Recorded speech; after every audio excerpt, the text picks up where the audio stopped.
Welcome to Relationships as Spiritual Practice, Bridging the Secular and Spiritual. In this special episode, join LaShelle and guests, Matthew Letterman and Mark Idetta, both of whom offer this work to others and study with wise heart, ask questions, and offer their own discoveries as they cultivate this important aspect of mindful, compassionate dialogue, consciousness, and skill. Hello, everyone. We're here today with Mark and Matt doing another competency. We're on recognizing reactivity. Competency 6, I believe, right? No, competency 5. Competency 5. Mindful, compassionate dialogue, relationship competency 5. Hey, y'all. Good to see you again. It's been a while. Good to see you, LaShelle. You too. We were talking before we started the recording that you have some things that you brought, some things that are alive. Either of you have a sense of where it would be connecting to start? Yeah, I find learning or integrating the learning most efficient for me is using real life experiences and then sort of walking through and applying the concepts to them. Mm-hmm. So I brought a real life experience around reactivity. Yay. And it was interesting. It's not around I used to think of reactivity as just anger. Right. But it's more, my reactivity around, it's actually the opposite of anger, more of like shutting down or pulling away, which I didn't think of as reactivity before. Ah, great. And just as you say that, Matt, I'm realizing it might be helpful to give our definition of reactivity as we define it here anyway, that when we're talking about reactivity, we're talking about a misperception of threat that triggers the physiology to get activated and escalated, which can feel like shutdown also, right? Can be a freeze, flight, or fight kind of stage. Or it can also be much, much more subtle than that. And then when we talk about that kind of reactivity, we can say it's chronic reactivity in which there exists habits of body and mind and decision-making that are based on situations that don't apply anymore. So it's not a real-time misperception of threat, but it's someone who's organized. I don't want to say someone who, it's a set of habits organized around previous threat. And those habits still exist today, even though the threat is no longer present. So we have those two distinctions, these chronic reactive habits, and then these acute moments in which it's a little more obvious that we lose perspective. We might notice increased heart rate or some sort of freezing or shutting down, and we lose some access to our skills. So that's kind of the scope of what we're calling reactivity, or at least a short definition. That's helpful. Yeah. And it's I notice it's that tightening. I get that tightening or the dropping sensation, or it's definitely I feel it in my body. Yeah, right. And I like that you said that, because sometimes with my students, I say the most basic form of noticing reactivity is contraction. Because even when we're angry and it seems like we're expanding into this big fighting person, our muscles are contracting. Our perspective is contracting. Yeah. It's interesting that you say that, because for me, anger feels like I'm going into this ball. It's turning energy and it's ready to fire out. But it starts as that contraction into a really powerful ball of energy. Oh, okay. Yeah. Okay. So that contraction resonates. Yeah. Yeah. You notice that phase of tightening, getting ready to attack. Yeah. So where does tender needs fit in with the chronic? Because how does that fit into the chronic reactivity model? So we can hold all these and that structure. Integrate all that. Yeah. And for folks who are listening, maybe haven't heard this phrase, tender needs. It's basically a concept that we identify based on, lots of history and psychology based on stages of development. And that each human developmental stage, we have very specific tasks, which includes forming a relationship to particular core or basic needs. And so as we go through those stages of development, and in any particular stage that we are faced with a lot of limiting experiences regarding meeting that need or developing confidence that that need can be met, we develop habits to cope with that reality. And those are the habits I just mentioned, the habits that later, when the situation has changed, we call chronic reactivity. Because you might have, now that you're older and grown, all kinds of ways to meet one of those core needs, but your system hasn't done the update, right? And so you're still operating as though you never have support, or it's a big, threatening, scary world and it's hard to be safe, or your autonomy isn't welcome in the relationship, and so on, right? There's these layers. So we could say that tender needs are like the nucleus of a chronic reactive pattern. Hmm. And therefore, it's also the place where we can heal and dissolve those habits through that healing. I see. So the tender need is almost required to create chronic reactivity. Yeah. So would you say that if somebody has no tender needs, they would not have any chronic reactivity? Well, the first thing I would say is I would like to meet that person, because that would be really exciting to meet someone who grew up with no limiting experiences. So theoretically, Theoretically, but yeah. we have yet to meet that person. Yeah, I have yet to meet that person for sure. So Yeah. then, from my understanding, Yeah, LaShelle, clarify, it sounds like a tender need then could be a situation in which maybe our younger self, a younger version of ourself, didn't get a need to maybe be heard, or Mhm, to mhm, matter, or mhm, even safety. And mhm. and so that the fact that that younger part of us didn't have those tender needs met would be the work of either going back to that younger self and trying to meet those needs, or witnessing that of those events. That would be to bring healing to maybe those tender needs then within this understanding. Is that right? Yeah, I would want to separate a modality of healing from the actuality of the situation, and that there might be many ways we could heal our relationship to a particular need. In Yeah. this case, what we're calling a tender need. Mm, But yeah, you could think of it as, an inner part, or you could think of it as a neural network of associated experiences, right?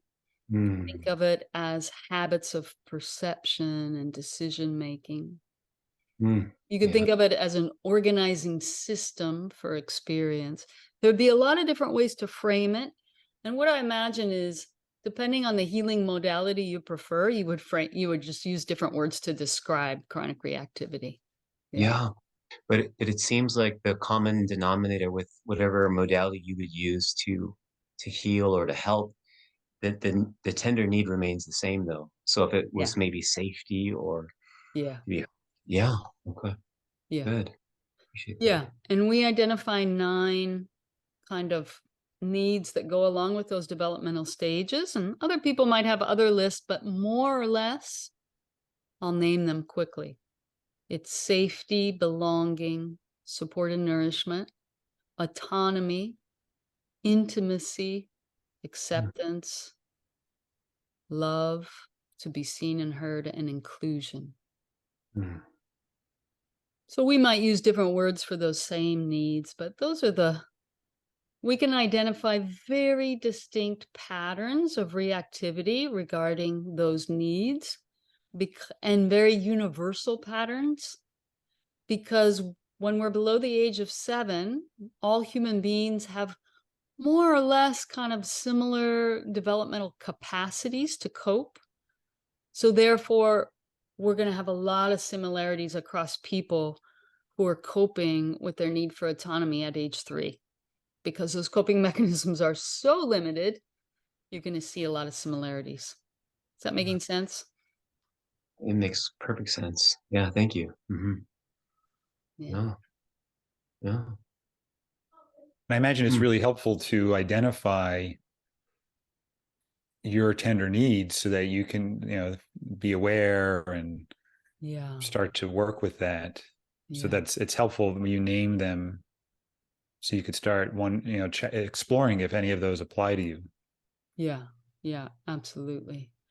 Hmm. Yeah. And there's, when we talk about in our classes, there's just simple exercises of figuring out what is your tender need and then starting to observe the habits around those needs. So, for instance, if you have a tender need for support and you have a chronic reactive pattern of doing everything yourself and not accepting help, you can see how it creates a vicious cycle, right? You're carrying in 2 big bags of groceries and your partner says, "Oh, can I help you?" And your answer is, "I can do it," rather than just receiving help, because it's nice to receive help. And so there's that I can do it, instead of being a competent, an expression of competency, becomes an expression of isolation, right? Instead of imagining, oh, wouldn't it be nice to collaborate in bringing the groceries in, and it could just be a little lighter load, you block that receiving. So we're trying to notice, oh, am I blocking opportunities to have my need met that I'm not yet conscious of? And we're looking to become aware of that. We call those nourishment barriers. Hmm. Michelle, can I ask maybe a further question that's maybe outside of the scope of reactivity? And if it doesn't work for the Yeah. our aim here, please, we can redirect. But when it comes to correcting the nourishment barriers, like for example, if the tender need happened to be support, Mhm. we begin receiving support or allowing more support to nourish us. Would that heal um, those? Would that heal that neural network, that system, that inner child, by simply beginning to receive the nourishment that we need? Or would you say that there's deeper work that would need to be done in addition to that? Well, I might break it down like this, is that there is an incredible potential to heal if there's mindfulness on board about the process of receiving. So you could let your partner carry the bag of groceries, and then while you hand the groceries, you could make a list of all the other things they don't do for you. Right. So it seems like you received the help, but really you're not actually having a new experience. Sure. Right? Which is a real simple definition of healing. Like, we have a new experience of the same event or a similar event. Hmm. And so maybe we could say that if healing is a new experience, then we need a critical mass of new experiences of meeting that need, noticing it's met with some amount of mindfulness, feeling the nourishment go in, Hmm. and even celebrating that nourishment to help it really go in, until that network of experience of this need can be met is taking up more space in our consciousness, or is a more well-run network of experience than the network of experience that says there's a lot of threat and lack around this need. Hmm. Hmm. So you start to shift your belief towards around that need and around your experience of that need through, Right. Your through those beliefs, healing your experiences. physiology, your body posture, your decisions, what you notice in your environment. Right, the network is vast and infinite about what gets associated in both an expansive resource network and a limited network, or a reactive network, as we're saying. Hmm. I also noticed that being aware of my tender needs was really important as a parent, because I was projecting my tender need experience onto my children. So, for example, inclusion is something that is an acceptance is a little more tender for me. Yeah. It's not tender for my wife, right? Yeah. But then when my daughter Jordan was not included with her friends, I was like, oh my God, she must be crushed. And Yeah. I don't Projection. believe her friend. And Jordan's saying, oh no, she was just busy with something else. I'm like, no, I don't believe her, Yeah. And my wife Alona was basically seeing it the way Jordan was seeing it. And I was sure that they just were not aware of what was really going on. And then I realized, oh, this is my tender need popping up, and it's a different reality almost. Right. Exactly. Because of that reactive relationship to that need, that reactive part is scanning for threat to that need. And when you have kids, it's doing it not just for you, but also for your kids, it sounds like. Right. Yeah. And my kids are like, Dad, you're seeing this big, fire, and I don't see anything at all. What are we missing here? Yeah. Yeah. Yeah. Wow. But it's helpful also when I can say, oh, okay, this is probably the reality, and here's an opportunity for me to heal also. Yeah. Yeah. Yeah. Yeah. Yeah. Mm. Hmm. So I brought a real life example of something around, I think it was chronic reactivity. Okay. I thought we would share, and it was with Mark here. Oh, good. Something Who- live, personal. Yeah. Yeah, and Mark gave permission, and we've worked on this tender need together in the past, so I feel pretty comfortable sharing it. Okay. So it's here's Can I interrupt before we start this process? I just want to say that this can be also a coaching experience as well as an informative one for our audience, so that if I find myself getting triggered or reactive, I'm going to want to point it out and maybe demonstrate how I might regulate myself in real time, if that works for you, Dr. Matt, as well. Yeah, Great. sounds good. So this was around this same pattern happened twice, one with someone else, but then the second time with Mark. So it was a little bit fired up already, but it was around, I got a text from Mark, and the observation was the words around his excitement and he said it was a dream to work together with me. And it was one of his dreams to work together with me. And I noticed when that happened, I couldn't take it in at all. And in fact, I shifted to a judgment. So my body went tight. Yeah. I judged that there was something wrong with Mark to like me that much.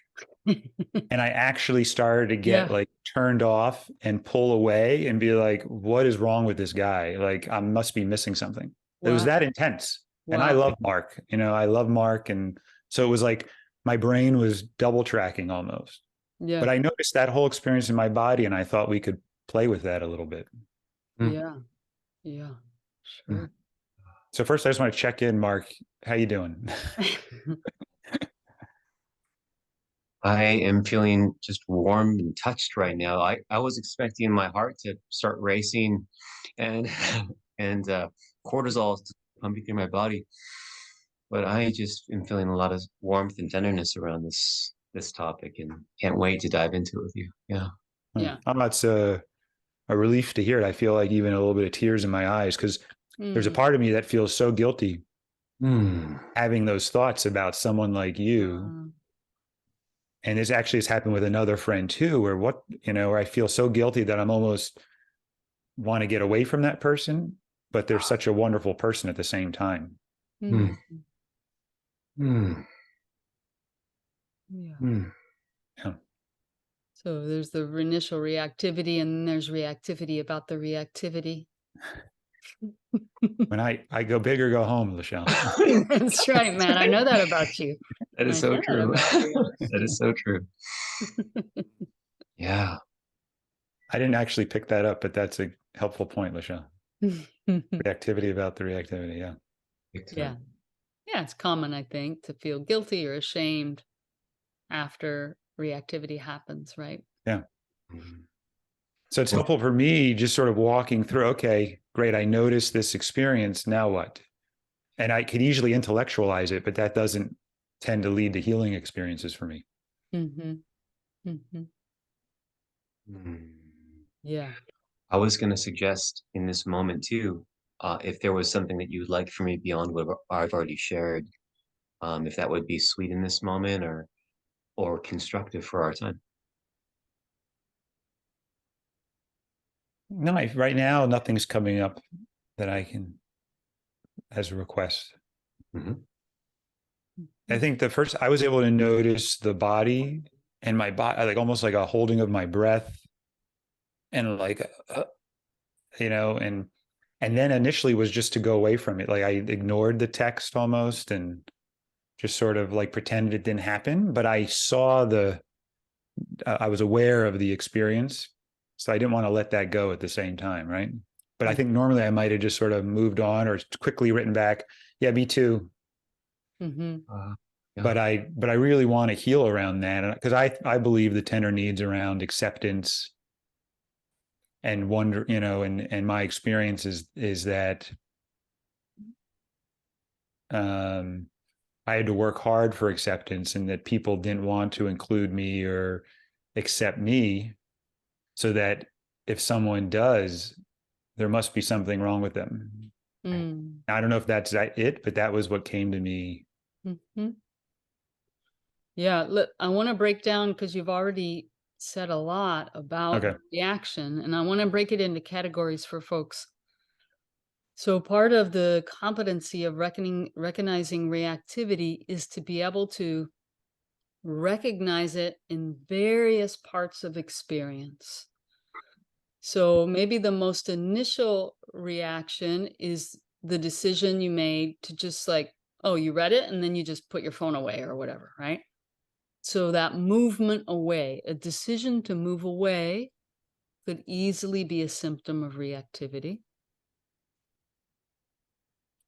And And then, move away could also be just a quick response where you're not actually, it's right, not a genuine response. It's like, yeah, me too. And then similarly, right? right. You might take an action, but there's a disconnected action or Right. some action that gets you away from the initial stimulus as fast as possible. Right. Right. Exactly.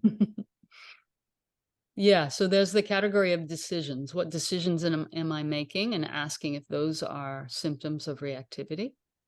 And there's the category of thought, which you mentioned a few thoughts like, well, what's wrong with him? Or what are some other thoughts that you named, Matt? I think what's wrong with him? Why, there must be something wrong with him if he's that Hmm. excited, or nobody dreams to work with me. What do you mean Ah, dreaming? That's ridiculous. Hmm. so then some judgment thoughts like, oh, Yeah. that's a ridiculous thing to say. Maybe Yeah. somewhere in the background is it can't be authentic. Right. Yeah. Mm. Mhm. Yeah. Mm. And then you notice something in your body, Matt, like a contraction and kind of moving down in your Yeah. I'm energy. pushing in, it's like I'm holding Ah, my breath and like holding your breath. contracting and going forward.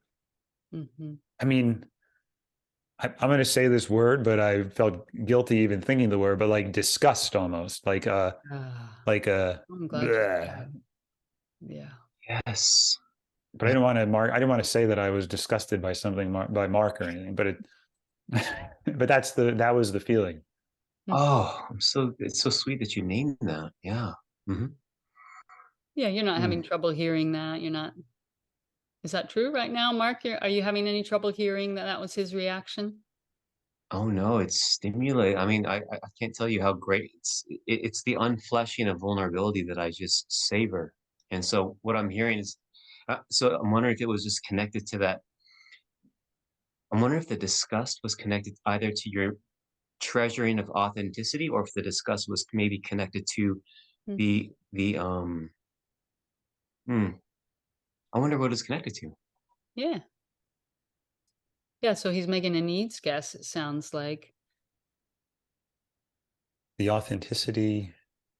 Well, thinking I much think, isn't yeah, I think authentic maybe in that moment. my sense is it's more around.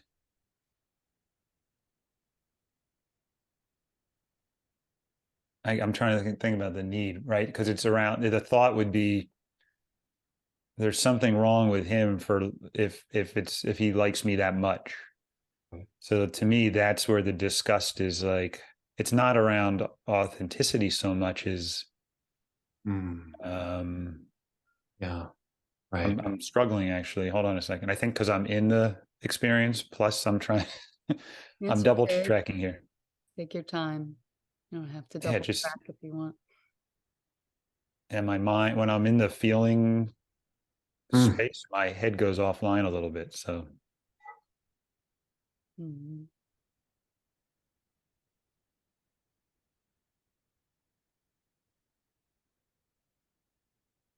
almost like I mean, the first thing that bubbled up was like safety, almost Hmm. Like like you want something from me. not even want, but like, is it okay? Like when people like you, there's just something wrong with them. There's something you can't trust, right? There's something Mhm. off, whether it's going to be wanting something or some type of boundary Yeah. override where I just need to get away or have a stronger boundary around that because there's just something off with that person. Mhm. One thing I can say about words like disgust or feelings like disgust, or when you find yourself doing ridicule of someone or condescension, often I think what's true there is that there's something that you wanted that was precious to you in your life that was absolutely not available. So you learn to exile that need. And so when we push a need so far outside of ourselves, like people just could easily love me and want to be with me, I'm well liked, I'm well accepted, something like that. Hmm. If that wasn't a part of your experience growing up, then sometimes for self protection, that person will say, well, that's a stupid thing to want. Hmm. Mm. Well, you shouldn't want that in the first place. Only babies want that, or right? There starts to be this push it away, push it all the way out so that I don't have to feel the pain of wanting that. I see it as something unwantable, Yeah, right? that really fits. Ah. That's the where it's just like loving me unconditionally. I didn't have to do anything, right? He Yeah, just usually I have to do something for people to value, right? And Mark is just, yeah, loves me and wants to be together with me, right? Like that's just something that I pushed away and didn't ever want because I didn't expect it. right. Mm. That makes sense. And even right there, you said, we heard you say another part of experience of the pattern. Usually I have to do something for people to like me, love me, or want to be with me, right? That's that chronic reactive pattern talking. Ah. That pattern says unconditional people just loving me because they're able to do that. That doesn't exist in the world. Right. Yeah. Right. And that's where the trust comes, like, don't trust that. There's got to be a catch. There's got to be something wrong with it. Yes. Right. Yes. Yeah. And that's where the safety and that's makes sense because then my body is like, whoa, Danger. alert. Yeah. Danger. Yeah. Yeah. Mm. And I you can can, feel my body now just softening almost like it huh. feels like a warm wave just naming that. Mm. Yeah. Hmm. Yeah, your body can soften as you allow a reality, a possible reality that you could just be loved and you didn't have to, maybe you don't have to earn it or prove yourself, or Mark And could I just can and show I up can trust loving it. you. Right. And I can Yeah. trust that. Yeah. Like it's not dangerous. It's not Yeah. weird. It's not, Mm. sketchy or Hmm. yeah. Inauthentic. Hmm. Yeah.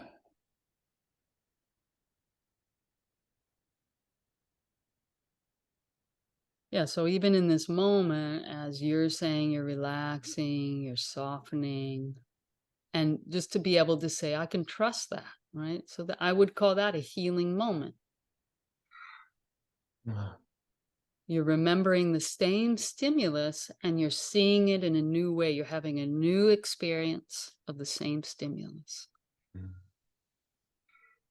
And then LaShelle, to maybe to follow up with this train of thought, what could Matt or anyone else do to maybe get more nourishment that way and use the support of someone that he can trust to Mhm. slowly kind of be able to take in um, expressions like that? Like, what could maybe I do to support Matt in this area where there is a tender need that could be of service? And how can Matt ask for that from people that he trusts to Yeah. begin to nourish himself this way? Do you have suggestions along those lines? Well, it sounds like you and Matt and maybe your group there at We Heal are creating a culture that even allows us to talk about stuff like that. Big time. So that's monumental, and that's the big dream, right? That we start to create community and culture that says, hey, it's okay to say what you need and to ask for a way in which you could take something in, or to ask for a pause and say, wait, you said something that could be really nourishing and nice for me to take in, but I need another moment, right? Yeah. Wow. Creating a culture in which that's part of what happens. I can't imagine a bigger gift than that, than what you all are creating together with We Heal. Big time. And just to say that right there, Yeah. I felt like my face smile a little, right? Like just to be able to say, hey, Mark, this is coming up against a tender need. Can we sit Mhm. with this together for a little bit? So I don't have to do it alone Mm. and we can work with it versus I have to deal with it. Or Yeah. yeah, I could even have a reaction and there's space for that Yeah. versus before it was either my old pattern or I'm handling it alone and that's hard. Yeah. So this is but I was worried that you were going to go, Mark, into how can I do less so that I don't trigger the tender need. And I was pulling away from that. I really don't want you to, I Yeah. want you to be stable. Totally. I can now grow around, I can grow around that. Does that make sense, the difference there? Oh, 100%. And so the idea is, how can we nourish this beautiful tender need in a way that um, might support you during the times where the reaction might be to withdraw, uh, or to hide or to cover, which is a very understandable reaction when we have a tender need that gets all of a sudden triggered by something. And so, Right, your reaction might be to stop saying things like, it's a dream of mine to work with you, right? You might say, oh, let me tone it down a little bit so I don't, make Matt uncomfortable. I would say a lot of Walking on people might come, eggshells is what you right, don't want to create. right. right. No, no, no. We know each other too well. That absolutely not. But I can imagine a lot of people holding this alone because one, they don't want you to behave differently. They Mhm. don't want to admit they're having these feelings they feel guilty about. So Yeah. it continues to perpetuate the Yeah. lack of healing. Yeah. Yeah. So I'm feeling appreciative that you're here and showing up and willing to do this together and that this healing can happen with your support. It's that I really appreciate that, Mark. Ah, my heart right now, my whole chest area is just feeling an incredible amount of warmth and tenderness. Um, just drinking from your vulnerability right now with such refreshment. And so I'm very much nourished by this, and really eager to work with you and play with you in this area now, because in fact, if anything, it's going to make me more conscious when I have those thoughts of appreciation or admiration, to actually be more deliberate and to say, hey, I have something for you. I have a gift for you. Are you in a place to hear it? I didn't say I want more either, Mark. Let's take, I'm just kidding. Baby steps, Mark, baby step. Yeah. And I want to highlight, like, Matt and Mark, you guys have been practicing together for a while, and Right. Matt's a certified NVC trainer, and Mark's done tons of personal growth. So people listening might feel a little discouraged, like, wow, you guys are doing like next level things together. And so I just want to highlight that this kind of relationship that you two have can start with just a simple empathy practice. Just a practice of setting aside a little time with a friend or a partner or whoever it is in your life and saying, hey, I want to share something and I only want empathy back, nothing else. Right? So that's just creating that habit leads to this kind of capacity here that we're seeing of holding tender needs here in reactivity and not taking it personal. And like there's layers and layers of competency, consciousness, and skill that the two of you are engaging in to just have this conversation. So I just want to name that, because for someone who's new to this work, it can seem like, well, I'll never be like that. And I want to name that it really can happen in just a simple empathy practice. Opens the door to the level of relationship that the two of you have. That's so true. Absolutely. It also highlights the value of just holding space for each other. Yeah.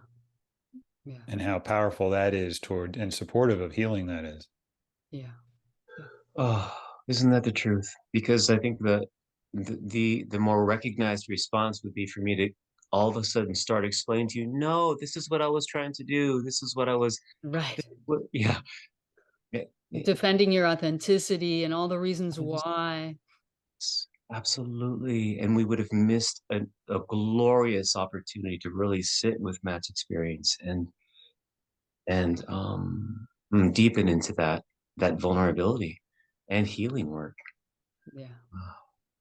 And it's interesting because if he explained why, because he wanted to be seen, I mean, chronic reactivity is not really about him. He's just the stimulus. Right. So it takes away from really what's in need in the moment. I'm not that your needs aren't, but it's two separate things now.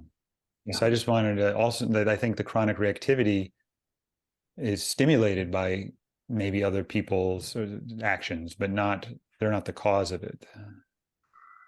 Right. And we try to separate those things a lot in our consciousness. Stimulus and cause.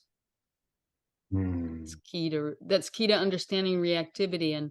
And sometimes when people are new to this work, they're like, well, what that person did was painful. You're telling me I'm just reacting?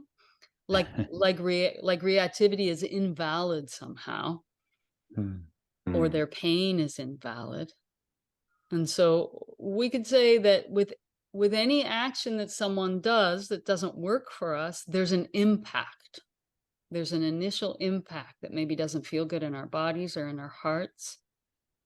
And often after that initial impact, there's a story we start telling ourselves with the speed of light that makes it worse. Yeah. And so it's not about sorting everything out. Maybe it's more about doing just what you're doing right now, Matt, of just like saying, hey, all this experience happened in me, over here in me. Would you be willing to accompany me in my world of experience so that or I should say, I can receive compassion. And as I talk about it, I get more clear and I understand what I'm longing for, basically. I wonder if it's easier to hear how Mark was a stimulus, but not the cause, because it was something, quote unquote, nice, that he said, versus if someone says something that is not nice, it's easier to think they're the cause of it. So interesting here to really help separate stimulus versus cause. Yeah. Yeah. And just to beat the drum a little bit harder, LaShelle, the point about really maybe making it clear to the person we're in relationship with, if something that person has done has, whether it was a positive comment or a negative one, to really make it clear to this person we're trying to be in relationship with, and maybe address some of our tender needs, how this is really our experience, and really saying, I would love for you to listen to me, but I want to make this so clear that what I'm about to share is really about what happens in me. This is not a reflection of you. The best way I could maybe get some support from you would be if you just were to listen and maybe reflect back what you hear me saying, but but just keep in mind that this is really about what's going on in me. And I'm wondering if you actually even have the space for that, to Yeah. do that, right? Yeah. Mm. And that probably begins with your stating your intention. Mm. Because without that intention, maybe some default fill in the blanks are to make you say sorry, Mhm. right? To criticize you, to get you to change. Yeah, absolutely. Yeah. And it owning your reactivity doesn't mean that you won't have a request of the other person. You might. Mm. Yeah. Yeah. If they want to contribute to your ease or well-being in the future, maybe they'll do something different.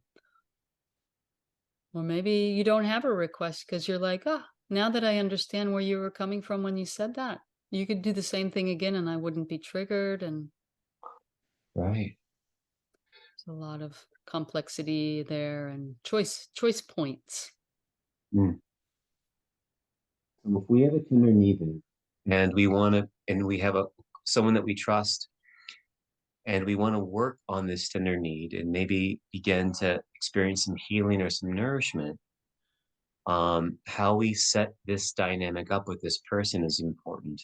Yeah. Really kind of establishing this level of trust Yeah. and care for them as well. Hmm. Work through this process seems to be a really important piece too, doesn't it, Michelle? Hmm. Yeah. And I'm glad you said that. We sometimes in our classes, we teach something called healing responses.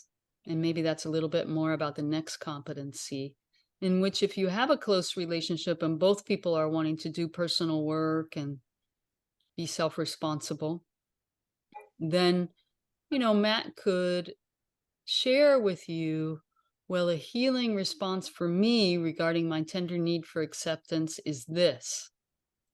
And if from the autonomous generosity of your heart, Mark, it occurs to you to say that, that could be helpful for me, right? We can offer up those opportunities that are quite specific. Yeah, Yeah. I like that. A kind of a way of expressing your acceptance of Matt, that Matt just like eats and digests easily and nourishes his heart easily. Yeah, right, right. Now, And then Michelle, maybe, I like the way you're thinking, but usually you sometimes will give menus of ways of doing that. Do you have an idea of what a healing response in that situation could sound like? I'm putting you on the spot a little bit. Well, I imagine you know your healing responses, but I'll make some guesses for the sake of our audience. Sure. I could imagine some possible healing responses might sound like, Matt, you don't have to do anything to be my friend.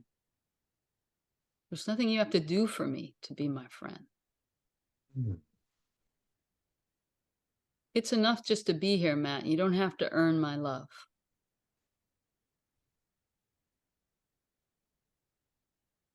I'm happy just hanging out with you.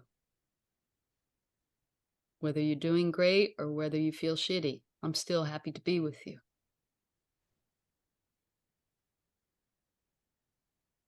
Yeah, I'm sucking all those up. I like it. You like all of them. I like all of them. Is It's there like, one that you know for yourself, Matt, that is no, I haven't really gone that detailed for that one? yeah, for that one. So that's helpful. Yeah. Mm. And of course, you can do them for yourself, right? Like, I'm worthy of love just as I am. I don't have to earn love. You can just say those things to yourself.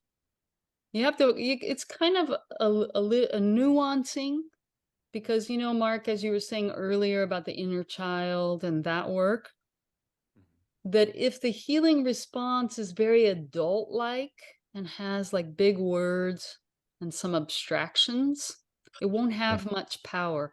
It really needs to be in the language, I would say, probably as close as possible to the language you were speaking at the time the limiting experience around that need occurred.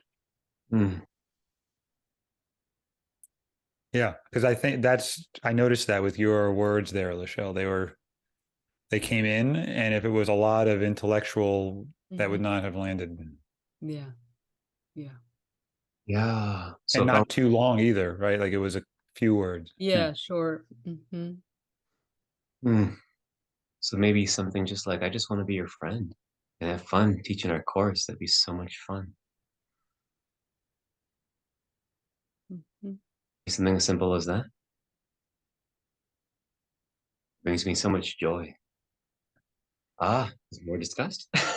No, not just no. It was more, if I'm being authentic here, there was Yeah. something about what LaShelle said that I just sort of opened up to. And this sort of, I can't tell if it was just more about coarse and older type of stuff, because it wasn't discussed there. It was more like it just bounced, Mm, versus LaShelle felt like it just went inside of me.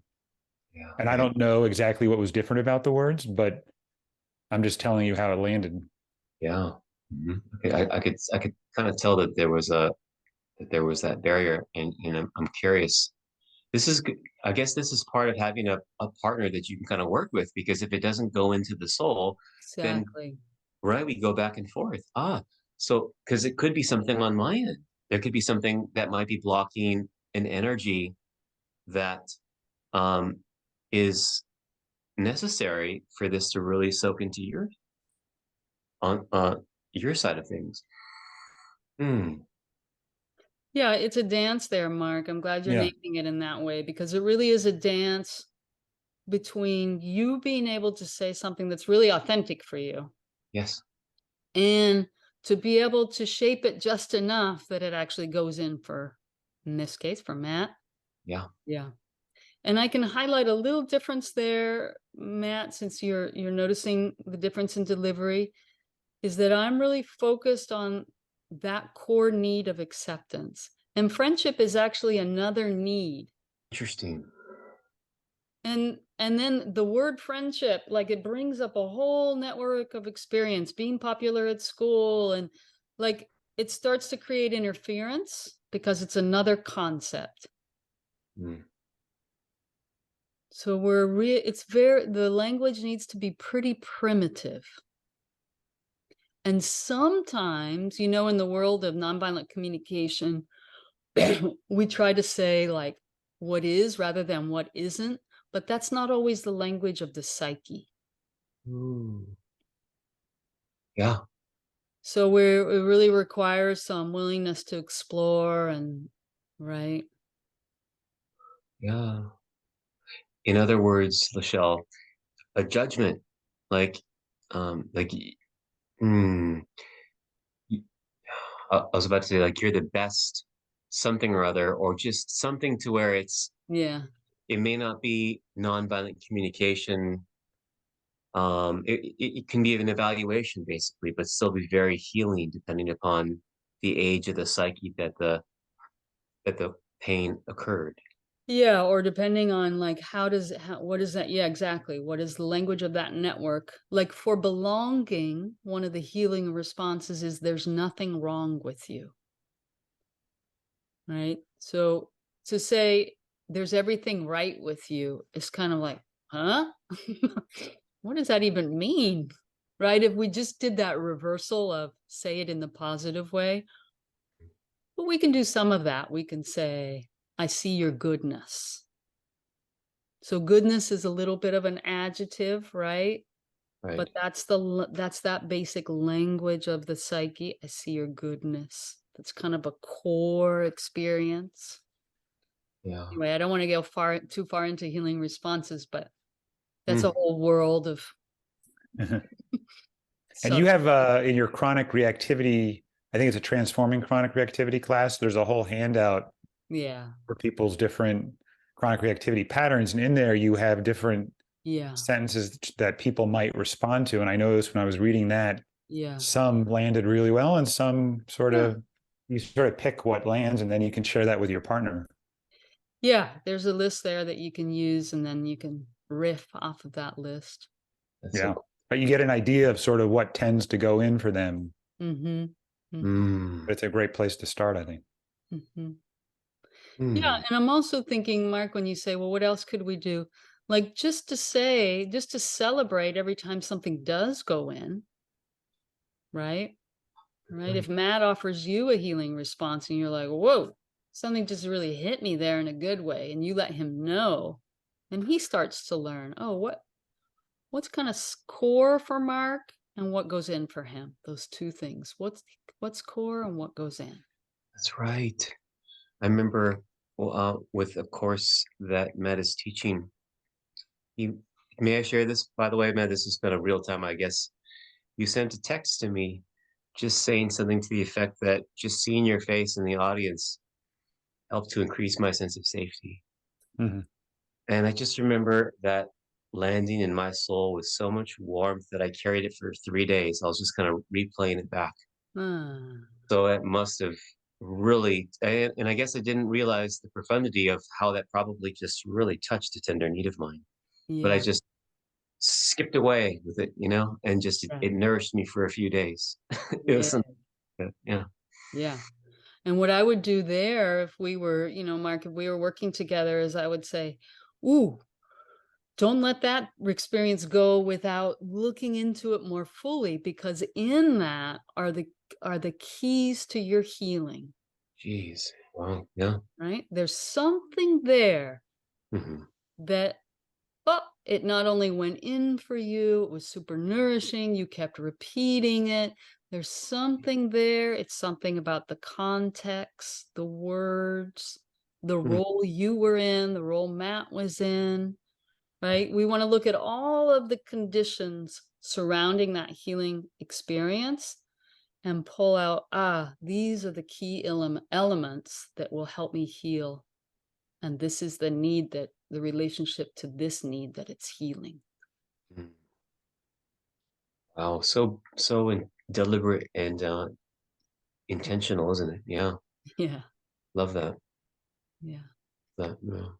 And I like the idea of having like a partner like Mark, where we get to practice and play together and we develop trust and safety. Mm. And, where we can even say, Mark can even say, hey, did that one go in or did that bounce off? Right. It's like Totally. there's a check, or like, I know for me, intimacy Yeah. with other men was sort of a little tender space for me. And Mark has really been super healing in my relationship for that. So just to even say to Mark, just seeing you in the audience helped me. That for me was like, oh, I wouldn't normally do that. So it was healing just to share it, and then cool to hear that it was healing for you to Yeah. receive it. So then we start, it's almost like giraffe juice, right? Where we're Yeah. fueling each other. It's like a feedback loop, right? Positive feedback loop. A positive feedback loop, right? Mhm. So I guess I'm recommending to other people to get those buddies and people that want to heal and grow and play together. Yeah. So helpful. So, Absolutely. Hmm. I'm wondering if there's anything in closing that either of you want to do to kind of bring this all together, and Matt, if there's anything about the experience you shared that seems incomplete in some way also. Now I'm feeling pretty complete and solid around that. Mm-hmm.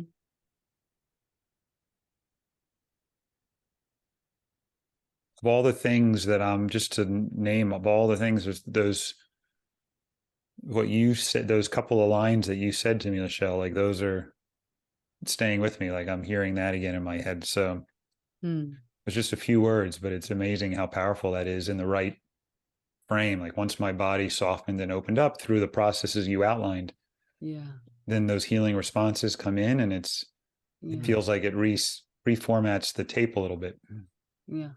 I can imagine someone else listening who has a tender need for acceptance might be saying right now, say those again, Matt. What were the ones that stuck with you? Would you be willing? Yeah, it was about, you don't have to do anything for me to love you.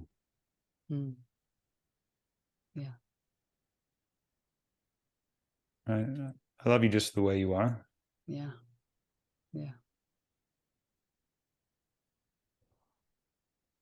Imagine that connects to that doing that's part of that chronic reactive pattern. Do that push to do. And if I didn't do something and they love me, there must be something wrong. So it also helps me feel safe that, oh, Mark can love me and I didn't do anything. That's okay. That's safe. Yeah. I don't have to run away from that.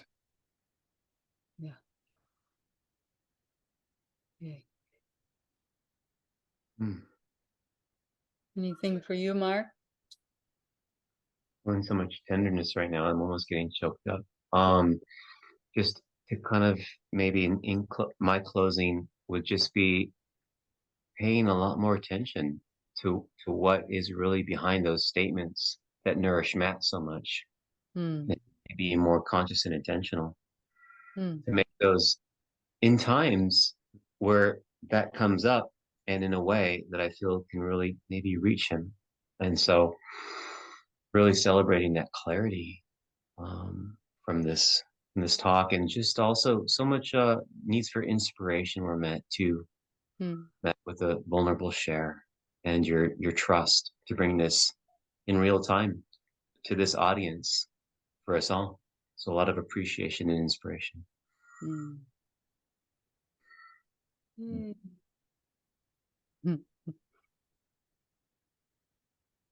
Thank you both so much. Thank you both. Really, I feel really touched and inspired that you're both willing to bring personal examples and share this with each other, with me, and with people listening. And we're trusting those people to also take care of your hearts as they listen. So I'm liking creating a vision of a world in which we share this way and we trust our hearts to be received.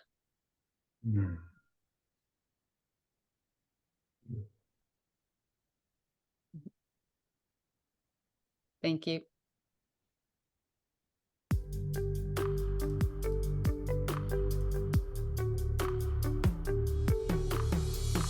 You can learn more about mindful, compassionate dialogue and find free resources, live offerings, and self-paced workshops online at www.wiseheartpdx.org. You can also connect with Wise Heart on Facebook, Instagram, Twitter, and YouTube, or by emailing info@wiseheartpdx.org.